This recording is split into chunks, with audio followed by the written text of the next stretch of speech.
ہمارے ہاں پاکستان میں آپ دیکھیں جیسے بہت سارے ایسے لوگ ہیں جو اپنے آپ کو مختلف آستانوں کے ساتھ مختلف پیروں کے ساتھ وابستہ سمجھتے ہیں، وہ تسبیح تو بڑی لمبی پھیرتے ہیں۔ نماز کا کہا جائے تو کہتے ہیں ہمیں پڑھی پڑھائی نماز ملتی ہے، ہمیں پڑھی پڑھائی نماز ملتی ہے۔ اور کچھ بدبخت تو ایسے ہیں، ان سے کہا جائے جی نماز پڑھی ہے، کہتے ہیں جی میں پاکستان میں نماز نہیں پڑھتا، میں مدینہ منورہ میں جا کے روضہ رسول پہ اور ریاض الجنہ میں کھڑے ہو کے نماز پڑھتا ہوں۔ کچھ بدبخت تو یہ ہیں بیٹھے یہاں ہے، کھاتے یہاں ہے، پیتے یہاں ہے، رہتے یہاں ہے، اور نماز کے وقت کہا جائے کہتے ہیں میری روح اتنی پرواز کر گئی ہے، سیر اللہ کے اس مقام تک پہنچ گئی ہے۔ یہ پاکستان میں نماز نہیں پڑھتی، مدینہ الرسول پہ جا کے وہاں پہ نماز پڑھتی۔ یہ بکواس کرنے والا طبقہ بھی ہے۔ اور ایک واقعہ ہم نے اپنے اساتذہ سے سنا تھا، نیک صالح موحدہ خاتون کی شادی اسی طرح کے ایک مشٹنڈے کے ساتھ ہو گئی۔ جب نماز کا وقت آیا تو اس کی گھر والی نے کہا صاحب اذان ہو گئی ہے، وضو کرو اور مسجد کی طرف جاؤ نماز پڑھو۔ کہنے لگا میں تو مدینے میں جا کے نماز پڑھتا ہوں، میں یہاں پہ نماز تھوڑا ہی پڑھنے والا ہوں، میں تو رسول اللہ کا عاشق ہوں، میں وہاں پہ حاضری دے کے درود السلام کے نذرانے وہاں پہ حضور کی خدمت میں پیش کر کے میں مدینہ الرسول میں اور ریاض الجنہ میں کھڑے ہو کے نماز پڑھتا ہوں۔ بیوی کہنے لگی بدبخت ہو تم پاکستان میں، تیری نمازیں وہاں پہ کیسے ہو رہی ہیں؟ حضور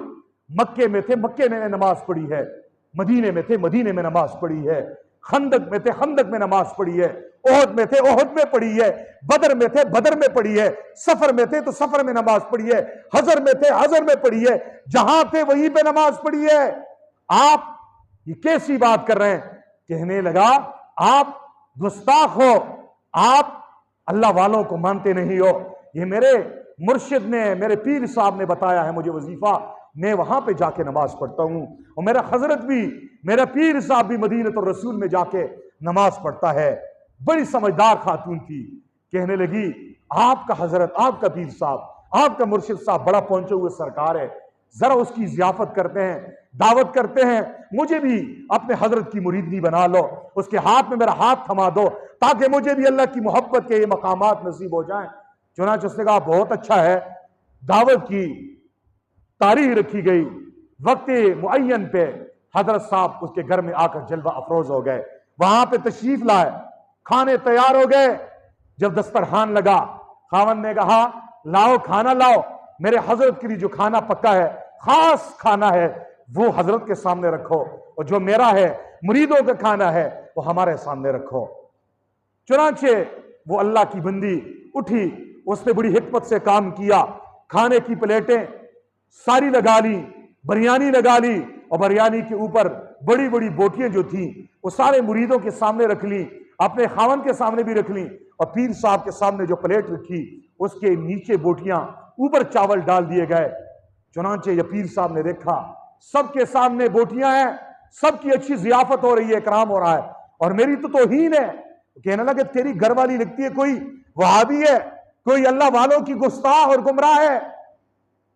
وہ ماتھا چڑھائے ہوا، تیوری چڑھایا ہوا، فوراً اپنی گھر والی کے پاس گیا، صلواتیں سنائی اور گالیاں دی اور مارنے لگا۔ بیوی کہنے لگی ذرا صبر کر، ابھی میں پورا بکرا روسٹ کر کے تیرے حضرت کے لیے لا رہی ہوں، مجھ سے غلطی ہو گئی۔ گئی اور ایک ڈنڈا اٹھایا